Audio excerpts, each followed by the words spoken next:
"No one refuses me twice," said the Duke of Inverleigh, and the whole of the Raycliffe assembly rooms leaned in to hear what would happen next. Miss Rosamond Hale sank into a curtsy of flawless depth and correctness, rose, and said, "Then it is fortunate for us both, your Grace, that this is only the first time." Alaric, 7th Duke of Inverleigh, stood in the middle of the floor with his hand held out and nothing whatever in it. It had begun 3 minutes earlier and had seemed, at the outset, entirely simple. He had come to the county assembly because his aunt had bullied him into showing his face among the neighborhood once a 12-month. He had endured 40 minutes of being presented to squires, and then, from across the room, he had noticed a young woman in a plain white muslin who was laughing at something the curate had said, and who had, this was the point, this was the whole of it, not once looked at him. Every other head in the room had turned when he entered. Hers had not. So he had crossed the floor, and he had put out his hand, and he had said, "Come, I shall dance with you." And she had said, quite pleasantly, "No, I thank you." He had assumed he had misheard. He had said so. And she had explained, with a patience that he understood only much later had been genuine kindness, that she did not care to be fetched like a hat. Which was when he had said the thing about being refused twice, and she had made that curtsy, and the fiddles had scraped to a halt, and Mrs. Prine's fan had frozen halfway to her mouth, and Alaric had discovered that he possessed no reply of any description. "You are the music mistress," he said at last. "I teach the pianoforte and a little arithmetic, yes, to 11 young ladies and one very reluctant boy. You are aware of who I am. Everyone in this room is aware of who you are." Rosamond Hale tilted her head. "That is rather the difficulty, is it not? You are so accustomed to being known that you have never had occasion to introduce yourself. You did not tell me your name, your Grace. You did not ask mine. You held out your hand as one holds out a hand for the reins." She smiled, and it was, infuriatingly, a real smile, without a particle of malice in it. "I should have been very glad to dance with you if you had asked. Do enjoy your evening." Then she went and danced with the curate, who turned out to be her brother, and who was 6 inches shorter than the Duke of Inverleigh, and looked immensely pleased with himself. Alaric left within the quarter hour. In the carriage, going up the long dark road to Inverleigh, he found himself conducting an argument with a woman who was not present, and losing it. He had been a duke since the age of 7. That was the plain fact of him, and he had never troubled to examine what it meant until Miss Hale held up a mirror in a country assembly room. From the day his father was carried up the steps at Inverleigh with a broken neck and a hunting horn still in his hand, every human being Alaric encountered had said yes to him. Tutors had said yes. Masters at school had found reasons for yes. His guardians had said yes at 11 when he wished to keep a hawk indoors, and at 19 when he wished to buy 4 horses he did not need, and at 24 when he wished to pull down a Tudor gatehouse because it spoilt a view. Women had said yes. Ministers had said yes. In 31 years the word no had reached him perhaps a dozen times, always at a distance, always through a secretary, always followed by an apology. He was not a bad man. He would have been astonished to be told he was not a kind one. He gave to the county infirmary, kept his tenants dry, and had never in his life raised his hand or his voice to a servant. It was simply that the world had arranged itself around him so long and so silently that he had come to imagine it was the natural shape of the world. "You are brooding," observed his aunt at breakfast. Lady Ottiline Marchbourne had run Inverleigh for the 11 years of his minority and had never entirely surrendered the post. "You have not brooded since the year of the gatehouse. What has happened?" "Nothing has happened. Netherby says you were refused a dance." Alaric put down his cup. Netherby's business is my mills. Netherby's business is knowing everything, and he does it beautifully. His aunt buttered her toast. It was the Hale girl, Dr. Hale's daughter. He set her mother's shoulder when she was thrown at the Inverleigh crossroads, and he sat up 9 nights with the Prine's whole household in the year of the fever, and he died of it. And he left 300 a year and 2 children, and a widow who cannot walk upstairs. Rosamond teaches. She is much liked and not at all pitied, which in a small county is a considerable feat. She said I fetched her like a hat.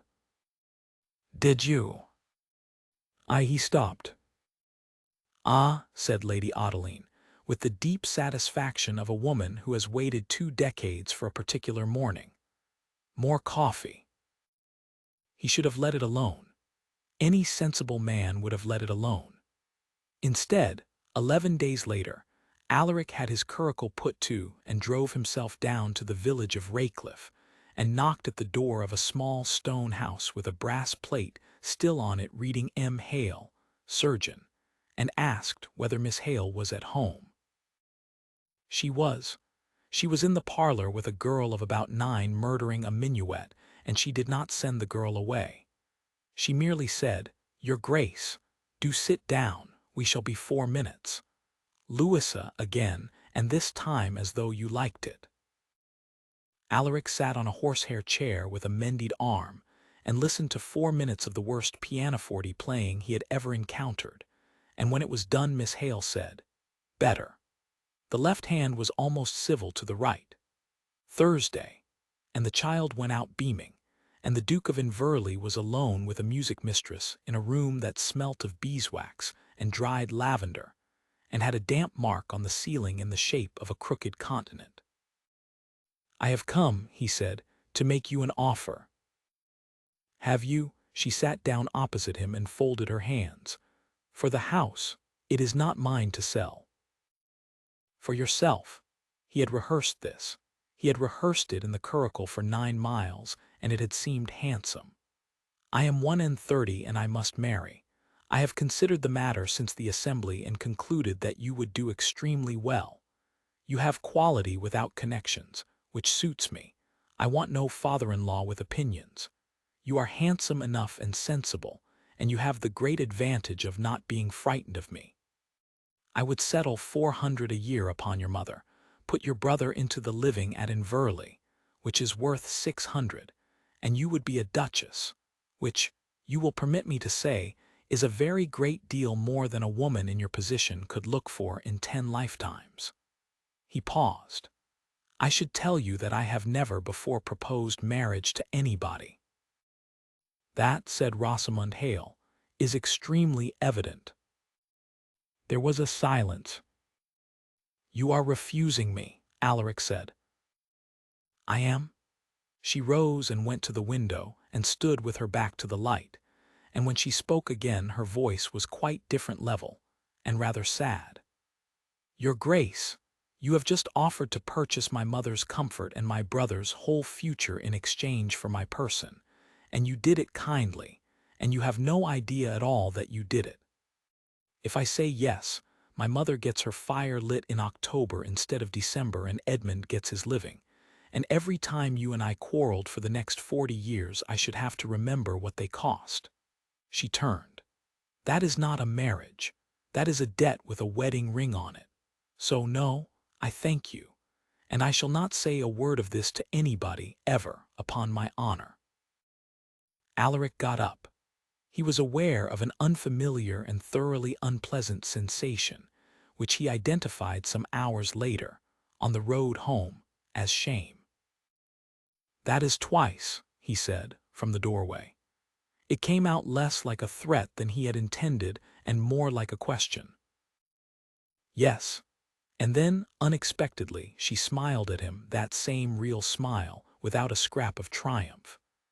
"You came 9 miles in an open carriage, and you took off your hat in my mother's parlor, and you sat through Louisa Prine's minuet without once looking at the clock. It was not nothing, Your Grace. It was simply not enough." The story was in the county within a fortnight, though not from her. It came out of his own stables, as such things do, a groom, a maid, a market day. By the middle of November, it was established fact in every drawing-room within 20 miles that the Duke of Inverleigh had offered for the Raycliffe music mistress and been sent about his business, and the county divided itself neatly into those who thought her a fool and those who thought her a schemer, and there was nobody at all in the third party, which would have held that she had meant exactly what she said. Mrs. Prine called at Inverleigh to condole. Alaric had her shown into the great saloon, where the ceiling was 40 feet high, and there was nothing whatever to sit on, and let her stand. "So very unfortunate," she said. "One does not like to speak ill, but the family has come down dreadfully, and the girl has a tongue. You are aware she once corrected the bishop's Latin. At table. And of course teaching is only a step from service when all is said." "Mrs. Prine," Alaric spoke very quietly, "Dr. Hale sat 9 nights in your house in the fever year. Whose bedside was he at on the last of them?" Mrs. Prine's mouth opened. "Yours," said the Duke of Inverleigh. "Good morning." He stood for some time afterwards in the empty saloon, under 40 feet of painted ceiling, and thought about a damp mark in the shape of the Baltic, and about the fact that in 31 years he had never had to be told anything twice, because nobody had ever dared tell him anything once. Lord Vantage came for the shooting at the end of November, as he had every year since they were at school, and brought 2 other men and a great deal of noise, and by the second evening he had the story out of somebody. "A music mistress," he said over the port with his boots on the fender of a chimney-piece older than his family. "Inverleigh, a music mistress in a village with a widowed mother and a curate brother, and she sent you off. My dear fellow, it is the finest thing I have heard in 10 years. What is she like? Is she handsome? Is she sly?" "She is neither." "They are always sly. Depend upon it, she is holding out for a settlement and a house in town, and she will have both by Easter, and you will pay it and be glad." Vantage refilled his glass. 50 guineas says she has you by Lady Day. Grantham will take the other side, he always does. Come, name your terms, and we shall have it entered in the book at the club. Alaric looked down the length of his own dinner table at 3 men he had known for 20 years, and discovered that he did not know them at all. "There will be no wager," he said. "It is only sport." "There will be no wager." He said it quietly and set down his glass, and the room changed temperature by several degrees. "Her name will not be written in a book in a club. It will not be spoken in this house except with the same courtesy you would use of my aunt. And if I hear that any part of this conversation has traveled as far as the stables, Vantage, you and I shall have a different one." He rose. "The birds are at 9. Good night." He heard on his way through the hall Grantham's voice say wonderingly, "Good Lord, he is serious," and Vantage's reply, "He is worse than serious. He is improved. It is quite disgusting." Alaric went up to bed and lay awake a long time, and could not decide which of the 2 of them had insulted her more, Vantage with his 50 guineas, or himself in a parlor in November with his 400 a year, and his living worth 600, offering the identical bargain in a better coat. On the Sunday, he did a thing that was remarked upon in 3 parishes. The Dukes of Inverleigh had worshipped in their own chapel for 200 years, in a pew with a stove in it and a door that locked. On the last Sunday in November, at 5 minutes to 11, the 7th Duke walked into the parish church at Raycliffe, alone, in a plain dark coat, and sat down at the back on the free bench where the carters sat. The church was very cold and smelt of stone and wet wool. Nobody dared look at him after the first shocked ripple, which he was grateful for. Edmund Hale in the pulpit, went white, lost his place, found it, and preached a perfectly good sermon on the parable of the laborers, in which those who came last were paid the same as those who came first. And Alaric, who had never in his life listened to a sermon, sat on a hard bench with his hat on his knee, and thought that it seemed a thoroughly unjust arrangement, and that he was very possibly the last laborer in the story. And Rosamund Hale played the organ. He had not known she played it. She was up in the little gallery behind him, out of sight, and the instrument was an ancient wheezing thing with 2 ranks and a boy at the bellows, and she made it sound like a cathedral. She played the people in and she played them out, and between the second lesson and the hymn she played something that was not in any book, 4 or 5 minutes of it, plain and slow and unornamented, the kind of thing a person plays when they believe no one in particular is listening.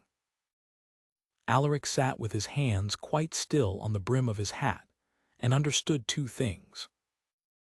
The first was that a woman who could do that had been teaching Louisa Prine's left hand to be civil to her right, for a guinea a quarter, in a parlor with a damp ceiling, without one word of complaint, for 6 years, and would go on doing it for 40 more, cheerfully, and would never once be heard of beyond the ford. The second was that he was not in the least in love with her situation, or her plain speech, or the novelty of being refused. He was in love with her, which was an entirely different and far more inconvenient condition, and there was nothing whatever he could purchase that would help. He left before the last verse, because he did not wish her to come down and find him there, and think he had come to be seen coming. Outside, in the churchyard, the rain had stopped and the tombstones were steaming faintly, and old Mr. Kittle's brother, who was sexton, was leaning on the gate. "Morning, your grace."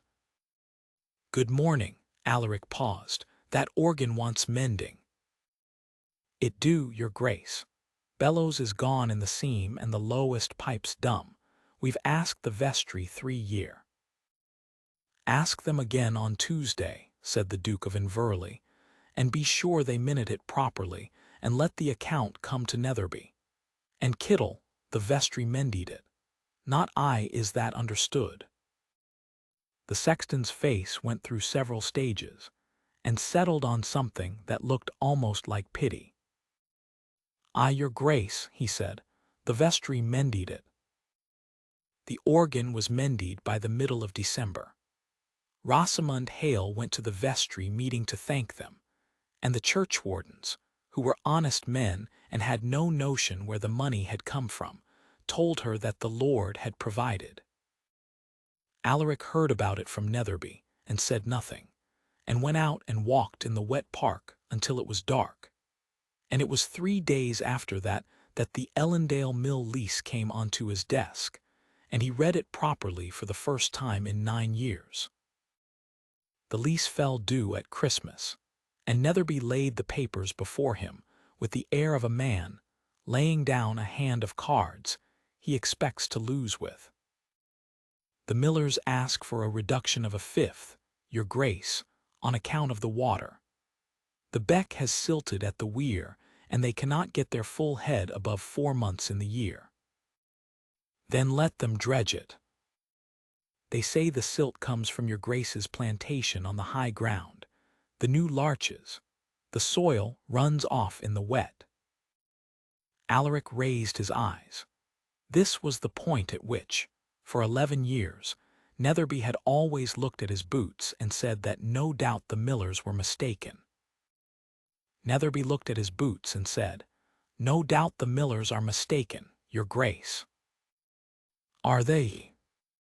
A pause. "No, your grace," said Netherby.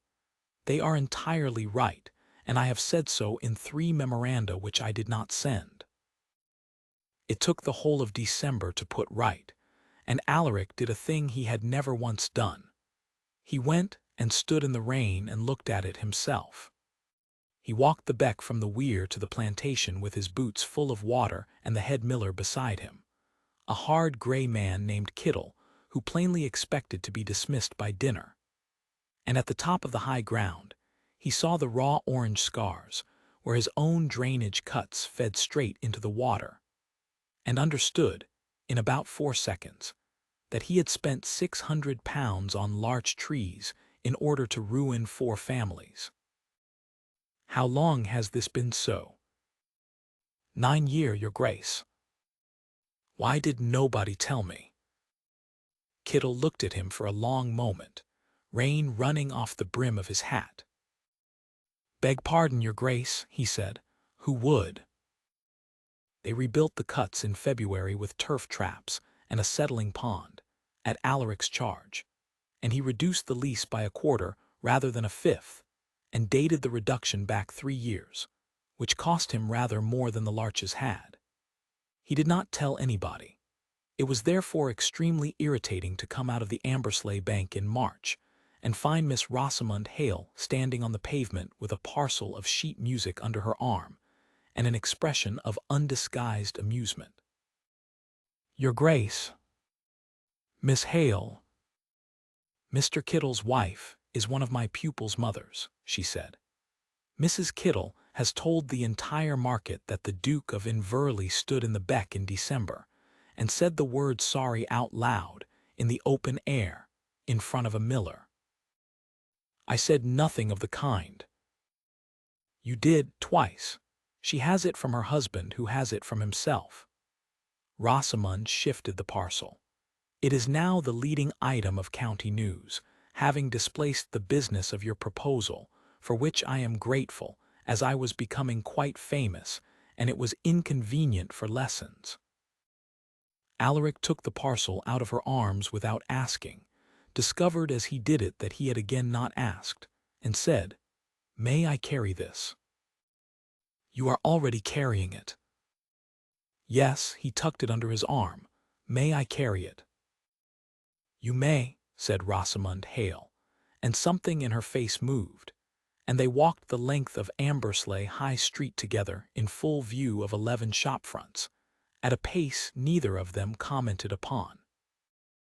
After that they kept encountering one another, which the county attributed to design, and which was in fact 3 parts design, and 1 part the smallness of the neighborhood. He came upon her at the Raycliffe ford in April, with her skirts in one hand and a satchel of exercise books held above the water, and he took the books, and then he took her hand as she came up the bank, and neither of them said anything about it for some distance. He came upon her at the infirmary subscription meeting in May, where she read out the accounts of the sick fund with a clarity that made the treasurer perspire, and he waited afterwards and asked plainly, with the words arranged in the order she had taught him, whether she would explain to him what the fund actually did, because he had subscribed to it for 9 years and had no notion. He came upon her in June at the Raycliffe school feast, where the great treat of the day was a subscription concert in the schoolroom, and the great difficulty was that the schoolroom pianoforte stood in the vestry, and weighed rather more than 4 boys and a curate could lift. The Duke of Inverleigh took off his coat in the churchyard, in front of 90 people, and carried one end of it.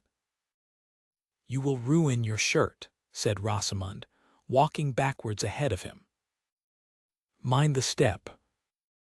"You will ruin your shirt and your consequence, and Mrs. Prine will faint, and I shall have to attend her." "Mind the step, Miss Hale." The concert was appalling. 11 young ladies and 1 very reluctant boy played in succession, while the parents wept with pride, and the Duke of Inverleigh sat in the 4th row on a bench designed for persons of 8. And when it was over he stood up and said, in the voice that had frightened 3 ministries, "That was the finest musical entertainment I have attended this year," which was a lie, and which was repeated in the village for 20 years. Walking her home in the long light afterwards, along the lane where the hedges were white with cow parsley, he found that he could not order his thoughts at all. "You have gone quiet," she said. "You are always either commanding or silent, Has nobody taught you the third thing? What is the third thing? Talking. She swung her hat by its ribbon. Ordinary talking, in which you say something not entirely certain, and I say something not entirely certain, and neither of us is obliged to win. I do not know how to do that. No, said Rosamond, but you have learnt to carry a pianoforte, and that was thought impossible in March. He stopped in the lane. She stopped too. Miss Hale, he said, I have made a considerable study of you these 7 months. You have refused me twice. I have dredged a beck, restored 4 leases, sat upon a bench built for infants, and taken the trouble to learn the names of your 11 pupils, including the boy, whose name is Thomas Prine and who cannot count. I have not once used my rank to press you, and I have not once spoken of you to anybody in a manner you would not like. I believe I have understood the whole of what you told me in your mother's parlor. He drew breath. I am therefore going to ask you again, and I do not see how you can possibly refuse me this time. There was a small silence in the lane. A blackbird was making a great deal of noise about nothing. Rosamond Hale looked at him with an expression he could not read, and then she gathered her skirts and sank into a curtsy. The same curtsy, flawless, deep, unhurried, and rose. No, she said, I thank you. Alaric stood in the cow parsley, and felt the ground go out from under him for the second time in his life. Why? It came out of him raw, without any of the arrangement he was used to. Tell me why. I have done everything. Yes, you have done everything. She was not smiling now. Her eyes were bright and her chin was up, and she looked, he thought distantly, magnificent and quite unbearable. You have done everything, your grace, and you have just told me so. Count how many times you said the word have. You dredged a beck. You learned my pupils. You did not press me. And then I do not see how you can possibly refuse me. Not, I hope, not, I'm afraid to ask. You have made a study of me, as you would make a study of a lease, and you have come to collect upon the improvements. That is not, he stopped, because it was. You still believe that the reason a woman says yes is that enough has been done to deserve her. Her voice shook very slightly and steadied. It is not. It is that she is wanted. You have not said in 7 months one single word about wanting me. You have said I would do extremely well. You have said you must marry. You have said you cannot see how I can refuse. Alaric, and it was the first time she had ever used it, and it went through him like cold water. What would you lose if I said no and meant it forever? Say that. Say the thing that would be lost. That is the only question I have ever been asking you. The blackbird went on and on. I do not know how, he said. I know. She put her hand briefly, lightly, against his sleeve, and he felt it for hours afterwards. Nobody has ever refused you long enough for you to have to learn. Go home, your grace. That is 3. Do not come and be splendid at me again. She walked on. He stood in the lane until she was out of sight, and then walked the 4 miles back to Inverleigh instead of sending for the carriage, and arrived at 11 at night with his shoes destroyed and his aunt waiting up. Well, said Lady Adeline. She refused me a 3rd time. His aunt set down her book. And what did you say to her? I told her I could not see how she could refuse me. Lady Adeline closed her eyes briefly, in the manner of a woman offering up a small private prayer. Sit down, Alaric, she said. It is 11 o'clock at night, and I am 74, and I am going to tell you something I ought to have told you when you were 9. When your father died, said his aunt, you were 7 years old and you cried for 4 days, and on the 5th day Mr. Grantley, the steward, came in and stood you on a chair, and told you that you must not cry, because the men were watching, and a duke is never afraid and never wrong and never asks. And I was standing by the window, and I said nothing. She turned her rings round on her fingers. "You have been never wrong for 24 years, my dear, and it has made you lonely in a way you have no words for, because a man who cannot be refused can never be chosen. And now a doctor's daughter in a Mendied parlor has offered you the one thing nobody else in England will, the chance to be chosen, and you keep answering her with an account of your improvements." Alaric sat in his father's chair, with his ruined shoes on his father's carpet. "She asked me what I would lose," he said. "Then you had better find out," said Lady Adeline, "before somebody with a smaller heart and a larger dowry takes the trouble to say yes to you."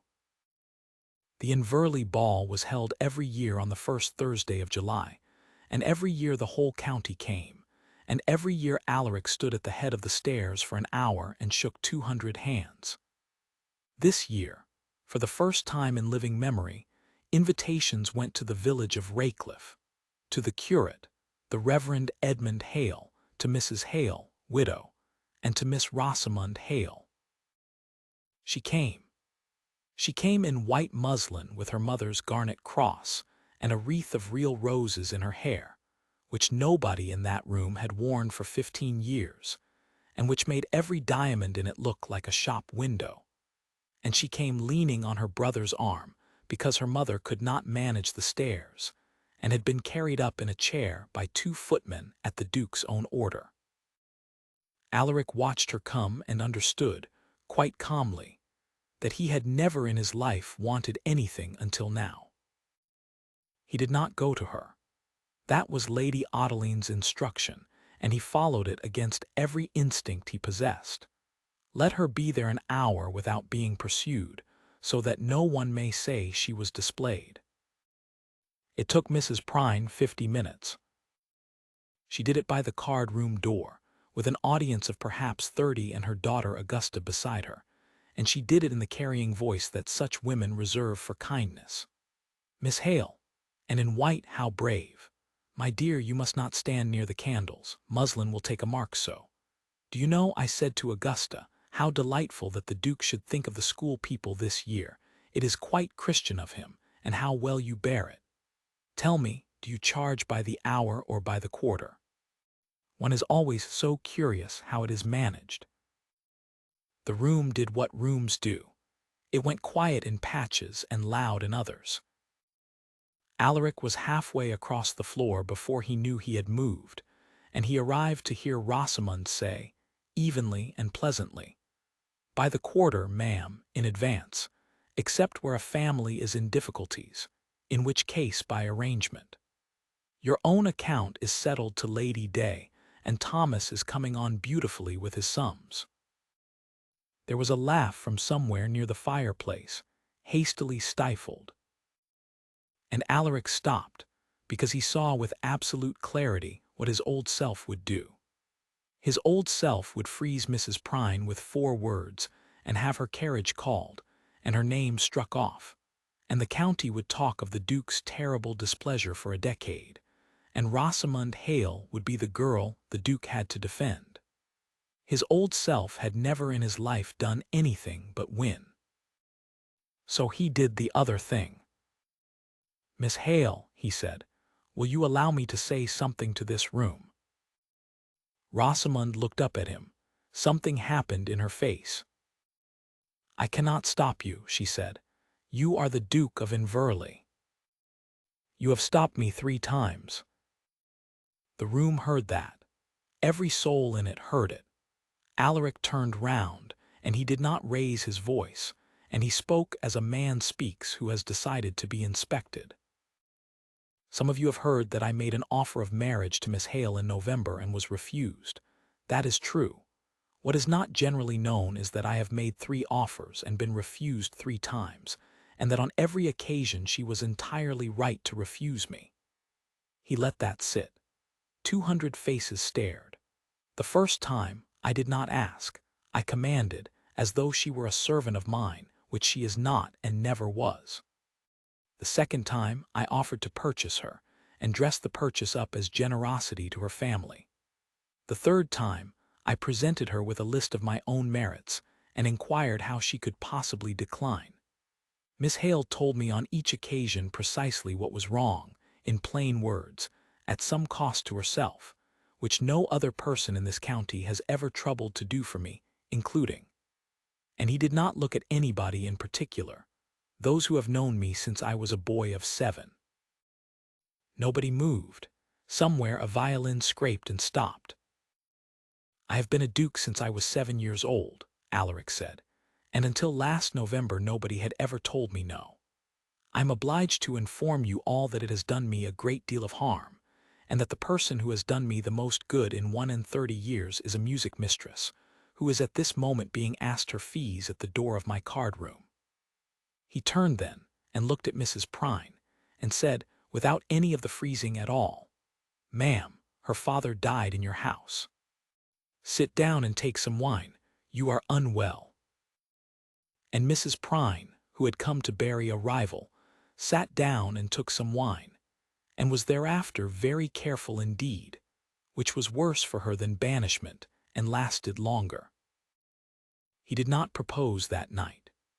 That was the thing Rosamond told him afterwards had undone her entirely, that he stood up in front of 200 people, said all of that, and then asked her only for the second set, and danced it, and talked to her mother for 40 minutes about her late husband's practice, and let her go home in his own carriage without saying one word about marriage. He came to Raycliffe on the Monday, on foot, 9 miles, in a plain coat, in a thin rain, with his hat in his hand at the door, and Mrs. Hale took one look at him and discovered a pressing errand in the kitchen. "You are wet through," said Rosamond. "Yes." "You walked." I did not wish to arrive in a carriage with a coat of arms on it. Alaric stood in the middle of the small parlor, under the damp mark in the shape of a crooked continent, and did not sit down. "You asked me a question in the lane in June, and I could not answer it. I have been 11 weeks finding the answer, and I shall probably do it badly, so I would be grateful if you would let me finish." "Very well." "You asked what I would lose." His voice was not steady, and he let it be unsteady. It was, he found, the whole of the point. "I would lose the only hour of my day I look forward to. I would lose the only person alive who tells me the truth, and the only one who does not thank me for things I have not done. I would go back to Inverleigh, which has 90 rooms and no one in it who will contradict me, and I would be a great man in this county for another 40 years, and every single one of those years I would think about a lane full of cow parsley, and a girl walking away from me, and how I had one chance to be chosen by somebody who owed me nothing, and I spent it reading out a list." He stopped and steadied. "That is what I would lose, not a suitable duchess, not a wife, you.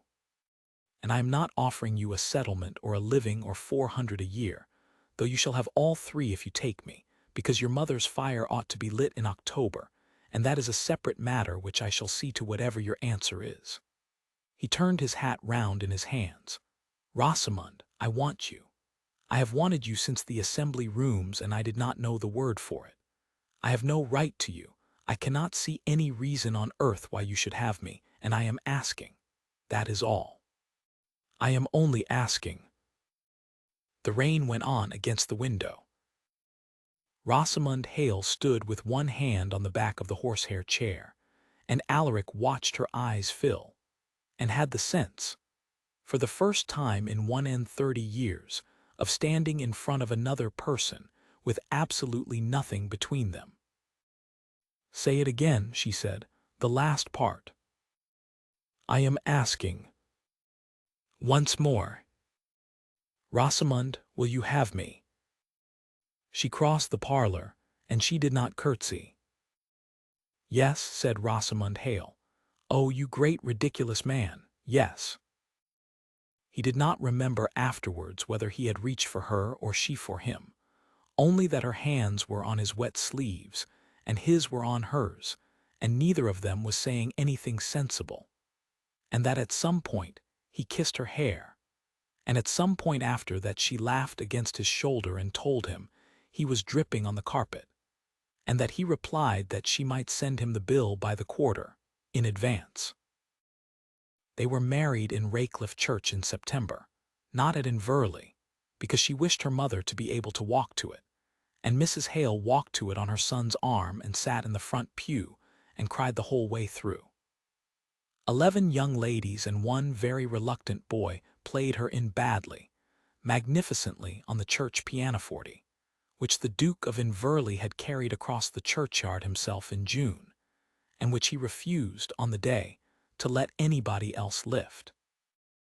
The living at Inverleigh fell vacant the following spring and went to Edmund Hale, who was made to sit an examination in Latin by his own sister first, and who never heard the last of it.